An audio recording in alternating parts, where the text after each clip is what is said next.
At 6, we now have the full report into the deadly shooting at a South City high school. 2 years ago, a shooter got into the school, killing teacher Jean Kuchka and 15-year-old Alexandria Bell. Since then, First Alert 4 Investigates has been digging for answers. And then within the last few months, police have released some video. Now this full report. Chief Investigative Reporter Lauren Traeger dove into the lengthy documents. If you have followed First Alert 4's coverage of this tragedy, much of what was released in this incredibly lengthy report we have already reported. This police report does detail the shooter's motivations, who he planned to target, including students, teachers, even the LGBT community.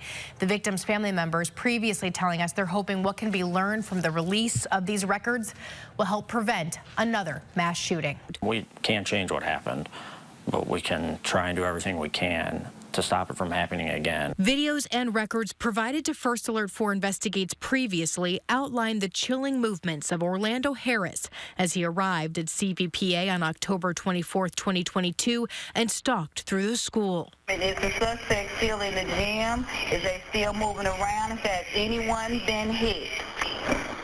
My traffic is quiet. Repeat your transmission. Among what has been revealed, his plans. You are Orlando? Can I talk to you for just a minute? Days before the shooting, body camera shows police interacting with him about his weapon. His family concerned. Harris angry, not wanting his gun taken away. Mom doesn't want firearms in the house. You don't got my money, man. Don't be doing all that. First Alert 4 had been asking police why there were delays in releasing the full report. Monday, it was uploaded to their records website. In it, detailed timelines, but also an outline of Harris's manifesto and his motives on who he was going to target specifically: teachers, students, and the LGBT community.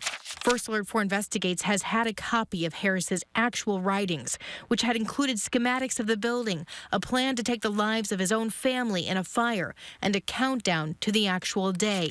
But he also had a typed note in which he wrote about the LGBT community, saying, "Luckily for me, Central is filled with those kinds of people, so hopefully I get to kill a lot of people from the LGBT community during my attack." Police indicating on their report that it was a bias crime as anti-LGBT. That is a revelation that had not been reported until now. My colleague, First Alert 4 investigative reporter David Amilati, has been gathering reaction on that tonight. Lauren, I spoke with Robert Fisher with Promo. That's Missouri's LGBTQ+ public policy and advocacy organization. He tells me there is a direct correlation between the violence in 2022 and the politicians feeling emboldened and empowered to use anti-trans and anti-LGBTQ rhetoric, something he says is worse now in 2024 with the election just days away. Let's take another look at that page out of the shooter's manifesto. It shows he wrote, "Blank the LGBT community. Nobody from that community deserves to be loved or accepted by society." He goes on to say, this is not a mass shooting, not a massacre, not a rampage. This is war. It's quite scary to think that someone was targeting LGBTQ+ people. In any case, really, you know, when someone says that I view you as such a threat, or I don't believe in who you are as a person so much that I have to do something physically violent against you, that is very terrifying. Just in September, the FBI released a new report saying hate crimes against the LGBTQ community are up across the board. This includes attacks based on gender identity, up 16% from the prior year. Those based on sexual orientation, up 23%. The FBI says more than 1 in 5 hate crimes are motivated by anti-LGBTQ+ bias. Now, one question we had was the timing of the release of this report. It comes days after the 2-year anniversary of the attack.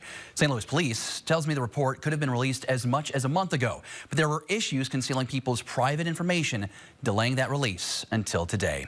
For First Alert 4 Investigates, I'm David Amilati. And First Alert 4 has reached out to the families of Jean Kuchka and Alexandria Bell for comment on these latest developments. But as of this hour, we have not heard back. First Alert 4 Investigates, as we know, has covered this shooting and the investigation into it extensively since it happened 2 years ago. Head to firstalert4.com for our full coverage, including interviews with the families of those killed and video of the police response, along with police interviews with witnesses.